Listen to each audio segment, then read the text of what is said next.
Daily life is where the real dramas take place. That is the driving force behind Rosetta, the story of a poor young Belgian girl's quest to find a job to lift herself from poverty and uncertainty. Directors Luc and Jean-Pierre Dardenne and their young star Émilie Dequesne reveal what put them on the road to the Golden Palm Award at the 1999 Cannes Film Festival. C'est l'histoire d'une jeune femme qui se bat pour rentrer dans la société dont elle a été exclue. Et cette fille, pendant 1h30, va se battre pour avoir ce qu'elle appelle une vie normale, c'est-à-dire être comme les autres. Pouvoir manger, boire, dormir, comme les autres font, comme les autres gens de cette société. Tu l'as dit ou pas? J'ai signalé tes 2 retards, j'ai dit que c'était à cause du bus. Ça n'a aucune importance, Mme Brigade, laissez, vous revenez dans mon bureau. Pourquoi vous avez dit qu'elle l'avait dit? Peu importe, ce n'est pas la raison par laquelle vous avez été remercié. Je fais bien mon travail ou pas? Oui. Alors pourquoi est-ce que vous voulez que je parte? Je vous l'ai dit, vous avez été remercié parce que vous avez terminé votre période d'essai. Pourquoi moi alors que je fais bien mon travail? Parce que vous êtes la seule à avoir terminé votre période d'essai. Allez vous changer, revenez dans mon bureau. Non. Allez, vous en profitez. Arrête! Arrête!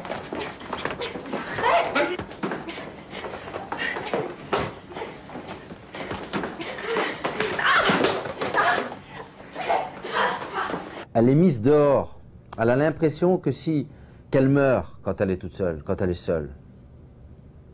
Qu'elle n'est pas comme les autres.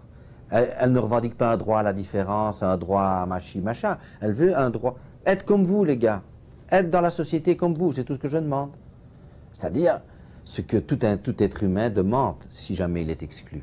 C'est d'être inclus, c'est de retourner, c'est d'être parmi les autres, c'est tout. Une femme parmi les femmes, quoi. Un être humain parmi les autres. Tu pourrais faire la pâte de mes gaufres à ma place. J'en vends 10 par jour. Ça fait plus ou moins 15 000 francs par mois.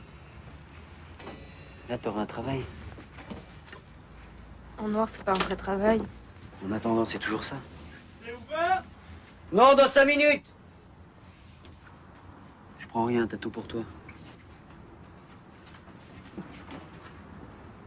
Ça t'intéresse ou pas?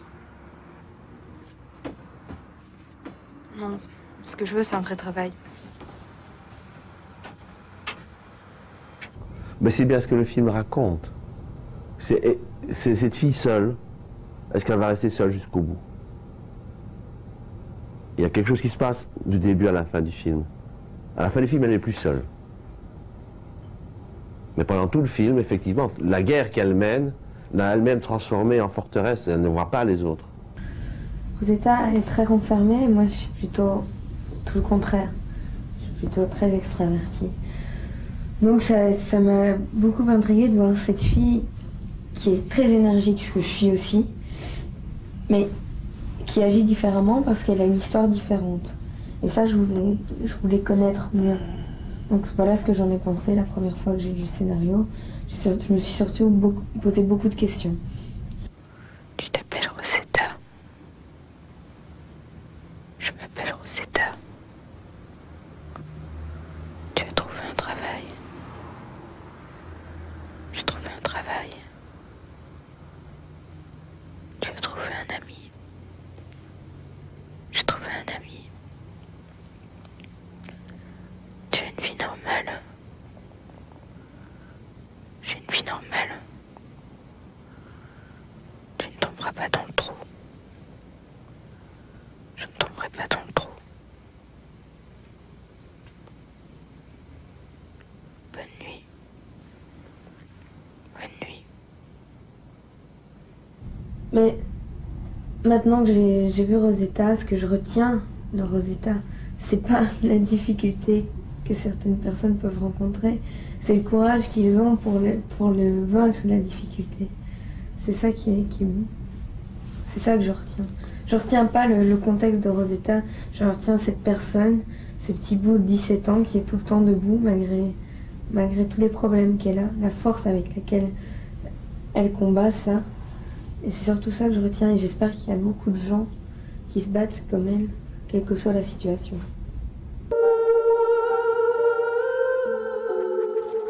This fall, October Films proudly presents Émilie Dequesne, winner of the award for Best Actress, in what Janet Maslin of the New York Times has hailed as a profound and beautifully realized film. from Luc and Jean-Pierre Dardenne, the acclaimed filmmakers of La Promesse, Rosetta.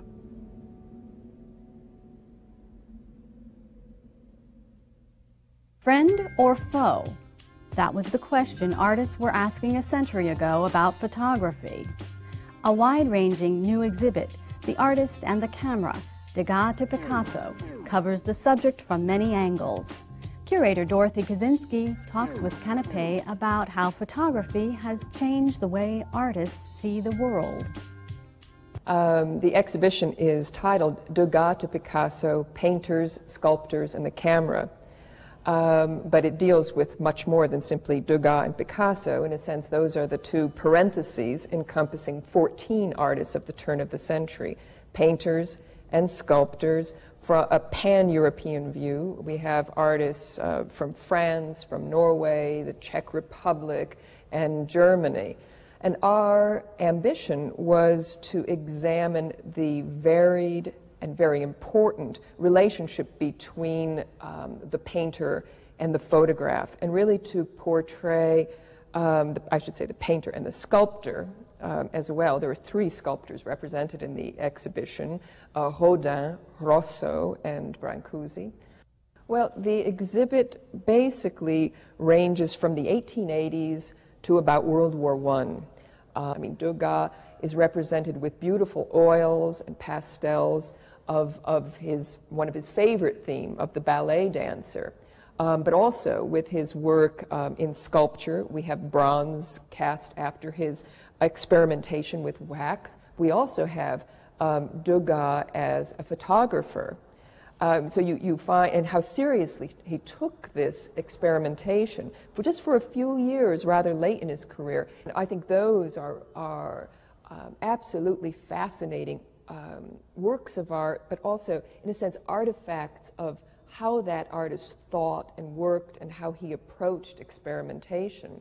An absolutely crucial aspect of this exhibition is what the photograph changed in terms of what artists were looking at, what they thought they could see, and what they saw as their realm of depiction. For instance, if you think of Muybridge's sequential photographic analysis of a horse in motion, what did we suddenly discover? What our naked eye could never perceive, that at a certain point in the gallop, all 4 hooves were tucked under the body of the horse, sort of levitating, it almost seemed, above ground. So that notion that photography could reveal the unseen, this was also the moment of a general fascination, sort of scientific American level of a fascination with X-ray photography. In the case of Gauguin, the relationship with the photograph is entirely different from that of Degas, for example. We don't know really, and probably suspect, that Gauguin was never himself the photographer, and rather he was a collector of photographs. We found the actual photographs that he owned, and you find them all rumpled and torn, and clearly things that he kept in his vest pocket or pinned up on his studio wall. He was an avid collector of picture postcards, and to a great extent, one of the discoveries of our exhibition is how his notion of the exotic was really predetermined, that he would rummage through and collect all sorts of images, and they remained his touchstone and reference point even after he had lived in Tahiti. But in the case of Rodin, he used the photographer to document various stages in the evolution of a work of art. And of course, we know that Rodin's work as a whole is very complex. He will pull out a fragment from a larger work and then blow that up into something larger, change it, go back to a fragment. There's a kind of metamorphic quality to his work. What better then to help him think through these issues than an ongoing dialogue with a photographer who would allow him to freeze the work in a certain moment, to allow him to think through issues that would perhaps become very cumbersome, of course, with the materiality of sculpture.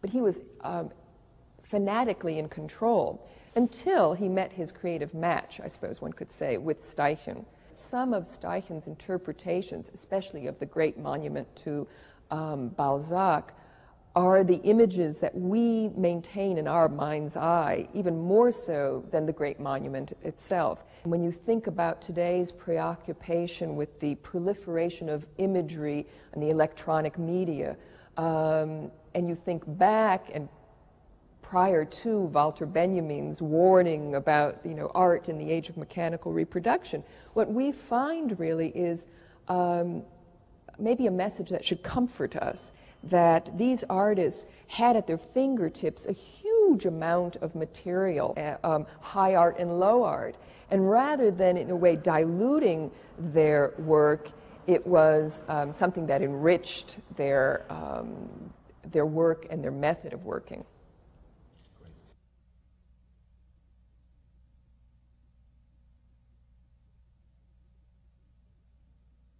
There's more than snow and maple syrup in Quebec. There's a blossoming metropolitan French language literature now being translated into English. President of the Quebec Writers Association, Denise Boucher, explains the dynamic Quebec literary scene to Canape and recommends some of her colleagues. The literature in Quebec looks like all literatures made in America. The difference is that is French America.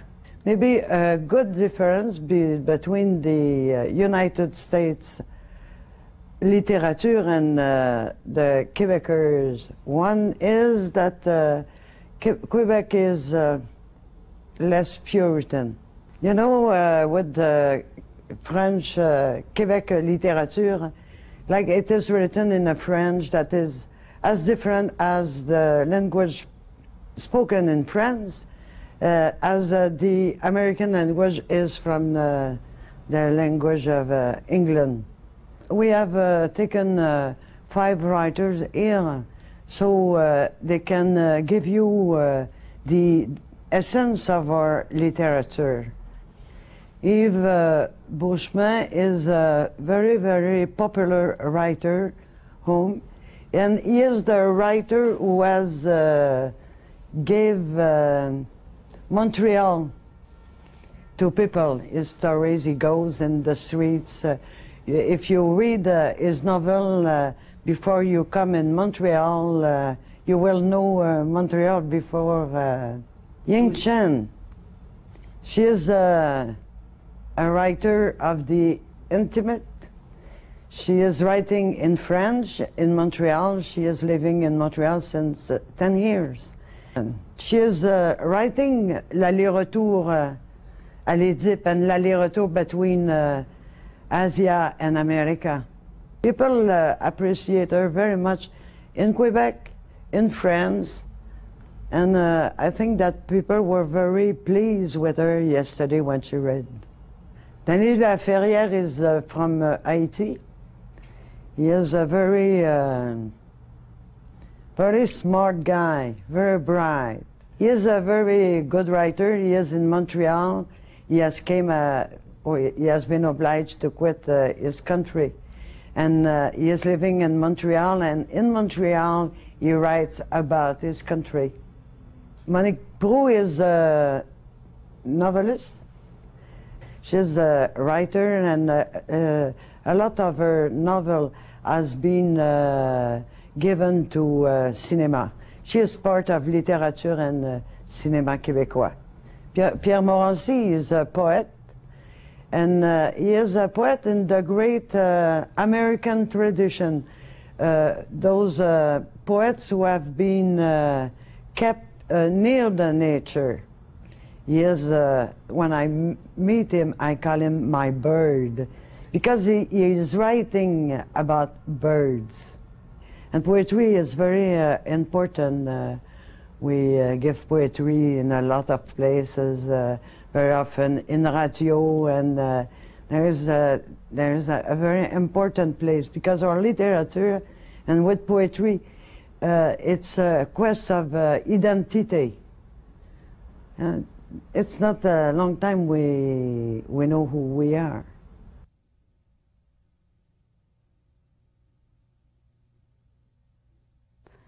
Too frequently ignored in favor of painting, drawing has a rich tradition of its own, a tradition that French artists have embraced and shaped. A new exhibition at the National Academy of Design Museum, Mastery and Elegance, 2 centuries of French drawings from the collection of Jeffrey E. Horvitz, demonstrates that visual wealth. This exhibition is entitled Mastery and Elegance, 2 centuries of French drawings from the collection of Jeffrey E. Horvitz. It was organized at the Fogg Art Museum by the Jeffrey E. Horvitz research curator, Alvin L. Clark, and the Fogg is at Harvard University. There are some 115 works in the exhibition by over 70 artists, and it covers 2 centuries from the early 17th century to the early 19th century. The 200-year period that the exhibition represents goes from late Mannerist works through the classicism of Poussin into a transitional period where we have examples by the artist Watteau, into the Rococo with works by Fragonard and Boucher and others, and then neoclassicism. Among the early works in the collection from the late Mannerist phase is a wonderful example, quite rare actually, by Jacques-Charles Bellange. It represents Saint Sebastian.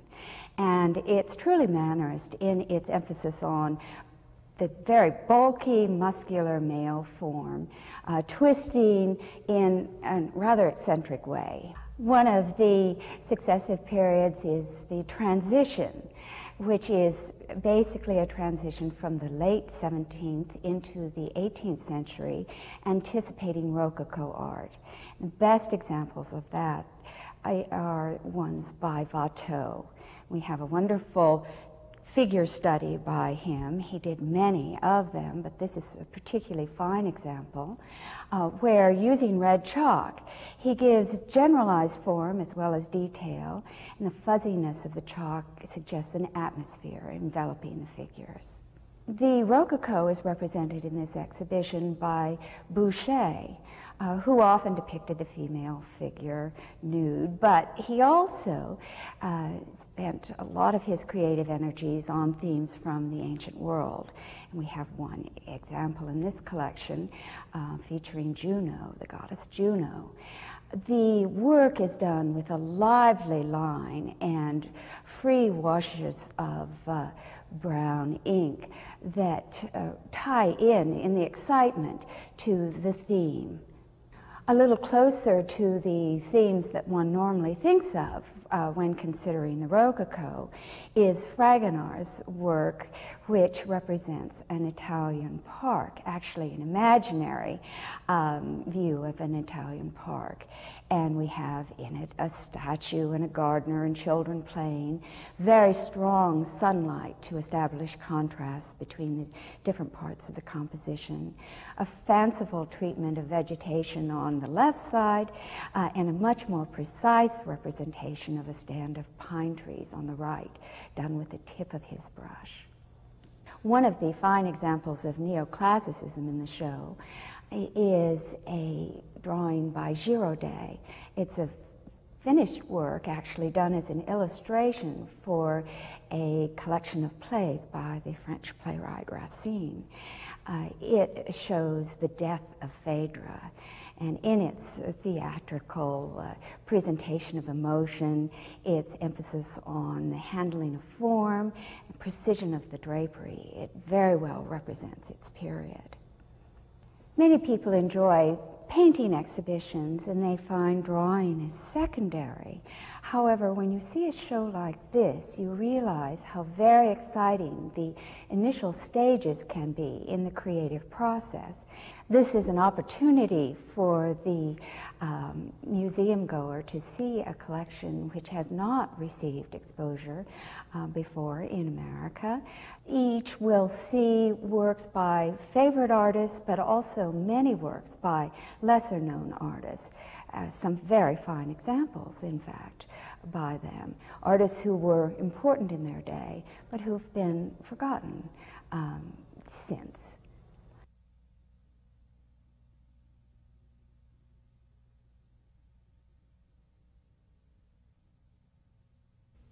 In France, a woman is never in her 40s. She's of a certain age. With a cast of leading actresses, the new film Women tells 5 stories about that certain age.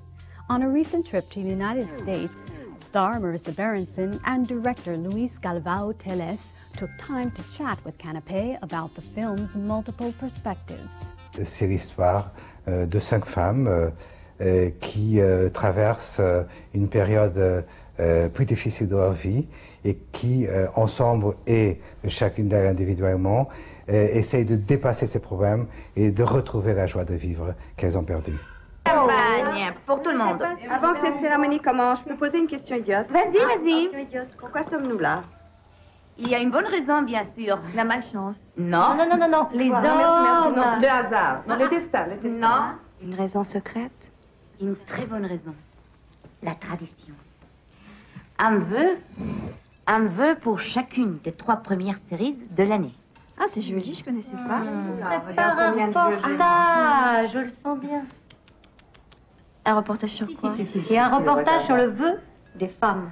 C'est vrai, Linda? Ah oui, c'est vrai. J'ai besoin d'inspiration. On sera ton inspiration. C'est pas vrai. On est toutes les 5 très différentes, avec des problèmes très différents.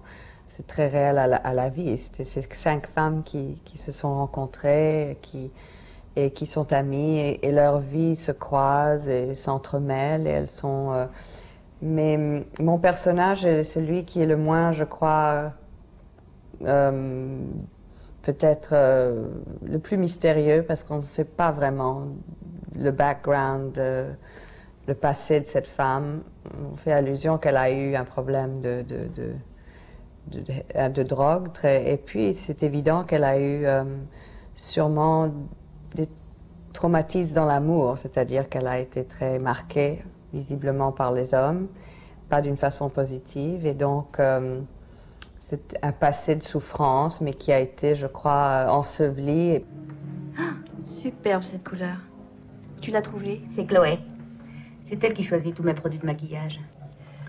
Tu trouves pas qu'elle a quelque chose d'inexplicable? Tu ne savais pas, toi, qu'elle a été héroïnomane?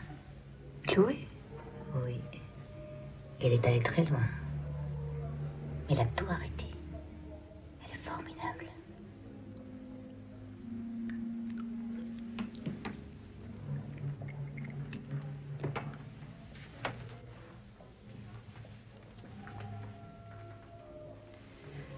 Un de mes étudiants est amoureux de moi. Quoi? Je crois qu'un de mes étudiants est amoureux de moi.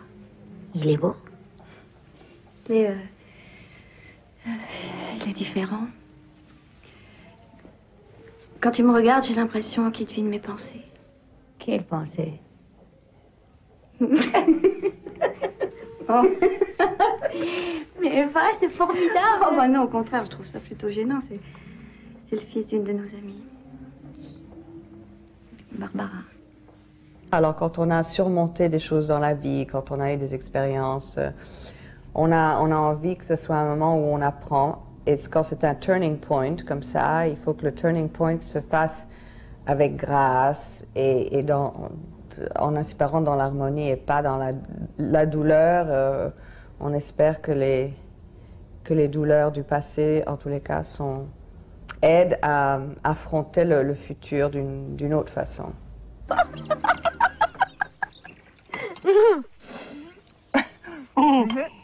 J'ai pensé à toi l'autre jour. Eh oui, j'ai vu un autocollant dans un taxi. Attends, laisse-moi deviner.